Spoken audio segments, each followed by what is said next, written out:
চট্টগ্রামের বাকলিয়ার চেয়ারম্যান ঘাটা এলাকা, চারপাশে এখনো থমথমে পরিবেশ। 4 বছরের অবুঝ শিশুকে ধর্ষণের ঘটনায় ক্ষোভে এই এলাকাটি যেন এখন এক আগ্নেয়গিরি। 4 বছরের নাতনির এই নির্মম পরিণতি মেনে নিতে পারছেন না নানি। অশ্রুসিক্ত চোখে চাইলেন অভিযুক্তের সর্বোচ্চ শাস্তি।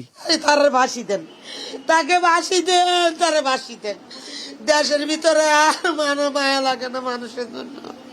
শুধু পরিবারই নয়, এই ঘটনায় ফুঁসে উঠেছে গোটা এলাকাবাসী।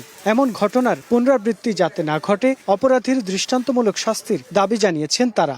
আজকে আমাদের এই ছোট বোনটা দর্শন হয়েছে, কালকে আমার বোন যাচ্ছে, আমার বোনকে নিয়েও দর্শন করতে পারে। প্রশাসন এটার যথাযথ বিচার করতেছে না। মনে করেন পুলিশ বলতেছে আমরা অপরাধীকে ধরবো, আমাদের তো অপরাধীকে শাস্তি দেওয়ার কোনো নিয়ম নাই।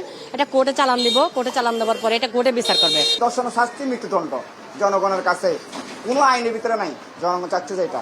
গতকাল বিকেল থেকে অভিযুক্ত মনিরকে আটক করে ক্ষুব্ধ জনতা আইন নিজেদের হাতে তুলে নেওয়ার চেষ্টা করে। পরে পুলিশ এসে অভিযুক্তকে নিয়ে যেতে চাইলে দফায় দফায় বাঁধে সংঘর্ষ, যা চলে মধ্যরাত পর্যন্ত। এ সময় পুলিশ ও সাংবাদিক সহ আহত হন অন্তত 15 জন। ধর্ষণের শিকার শিশুটিকে চট্টগ্রাম মেডিকেল কলেজ হাসপাতালে রাখা হয়েছে। সেখানে শিশুটিকে দেখতে যান জেলা প্রশাসক। অপরাধীদেরকে ধরার জন্য বা অপরাধীদেরকে শাস্তি দেওয়ার জন্য আমাদের স্পেশাল আমাদের ফোর্সগুলো হয়তো কাজ করে থাকে, কিন্তু মানুষের মধ্যে যারা মানুষরূপী শয়তান বা মানুষরূপী যারা জানোয়ার হিসাবে এই সমাজে বসবাস করে, তাদেরকে আসলে শুধুমাত্র পেশাদার বাহিনী দিয়ে ঠিক করা যাবে না।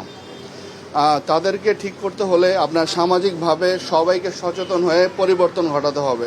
এই ঘটনায় বাদী হয়ে অভিযুক্ত মনিরের বিরুদ্ধে মামলা করেছে শিশুটির বাবা। রুকনউদ্দিন, স্টার নিউজ, চট্টগ্রাম।